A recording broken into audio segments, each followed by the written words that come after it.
The child was dying. No alarms, no sirens.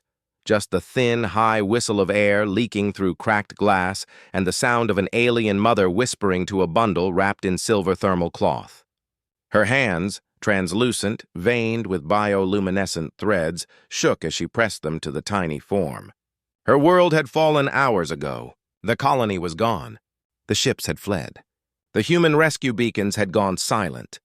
She had one thing left, the emergency beacon, and it was human-built. She didn't trust it. But she pressed it anyway. The beacon's flare tore through the gray dust storm like a defiant heartbeat. In the middle of that storm, trudging through air that smelled like rust and ozone, came a figure. Tall, broad-shouldered, wrapped in a torn pressure suit patched 5 times over. A human. He reached the crater, saw her shape through the storm, a mother kneeling, her child limp in her arms, and without hesitation, he unclipped his oxygen feed and knelt beside her. "Don't move," he said, voice raw from sand and silence. "You're not dying here today." Her name was Sira of the Kevelin, skin soft and glassy like water frozen mid-flow. Her child, Ellen, barely 6 rotations old, weak, fevered, fading, and the human, Captain Daniel Holt, last of a crashed rescue crew. No ship, no comms. No supplies beyond the kit strapped to his thigh, and a fading hope that someone, somewhere, still heard him. When Sira saw him open his suit seals and feed her child from his oxygen line, she recoiled. "Your breath? It will not sustain her kind." "Then we'll find something that will," he said. "How?" He looked toward the horizon, where the wind stripped flesh from metal and alien towers leaned like broken ribs. "Because," he said simply, "humans improvise." The storm clawed at them. Daniel carried the child, wrapped in the remains of his emergency blanket, while Sira stumbled beside him, her gills fluttering weakly against the toxic wind.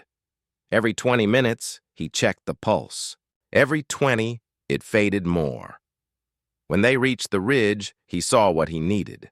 A wrecked shuttle, human-made, its hull split open like an eggshell. Inside, emergency biotents, half-melted, but one oxygen converter still pulsing blue. He tore at the wreck with bare hands until his nails split.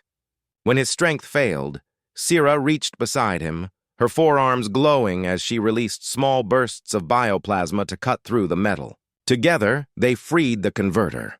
When the first breath of clean, stable air hissed into the tent, the child stirred. Just slightly. But it was enough to make Sira cry. Silent, shimmering tears that hung in the air like glass beads. Daniel turned away, pretending to fix a vent. "Humans," she whispered after a moment. "You give so much to those not your kind." "Why?" he smiled. "Not proud, just tired. Because if we don't, then what's the point of calling ourselves alive?" As night came, a violet shimmer under the alien moons, the converter began to fail. The battery cells were corroded.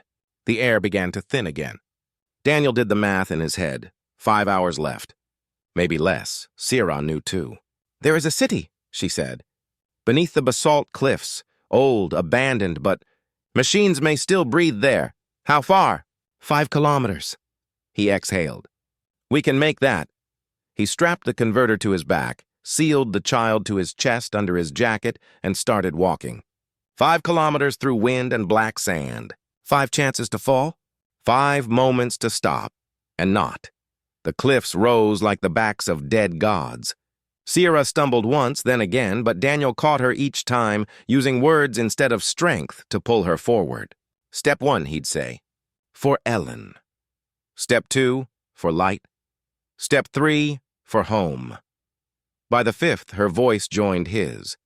And when they reached the cave, he fell to his knees, laughing and coughing blood, but alive. Inside the ruins, they found relics, old Kevelin machines built before the war, still faintly pulsing. A cradle of biotech, able to filter and stabilize air, but needing an energy source. Daniel didn't hesitate. He unclipped his own suit battery, the one thing keeping his oxygen and temperature stable, and fed it into the cradle. Sira's eyes widened. "You will die," he just smiled. "Only if it doesn't work." The cradle woke. Light spread like veins through the stone. The child gasped, then breathed, strongly. Sierra made a sound halfway between laughter and prayer. Daniel slumped against the wall, breathing shallowly, pale but grinning. "See?" he rasped. "Told you. We improvise." Hours later, he woke to warmth. Sierra had wrapped him in biofiber strands from her own body, glowing faintly blue. Ellen, the child, slept nearby, chest rising and falling. Sierra knelt beside him. "You're kind. You give without knowing. You fall and still reach up." He looked at her, too weak to smile fully. "Yeah," he said softly. "It's our worst habit. And our best." She took his hand, her skin cool, glass-like. "When my people speak of humans," she said, "we will not speak of the war. We will speak of this," he nodded. "Then we did something right." She leaned close, her forehead resting briefly against his. "Sleep now, Daniel Holt of Earth. You've already saved more than one world." Years later, explorers found a memorial deep beneath the basalt cliffs. A human pressure suit, empty but intact, beside an alien cradle still glowing faintly with life. And beneath it, carved into the stone in both human letters and Kevlan script, he taught us that survival is not in strength but in giving. He counted the stars, not in numbers, but in lives saved.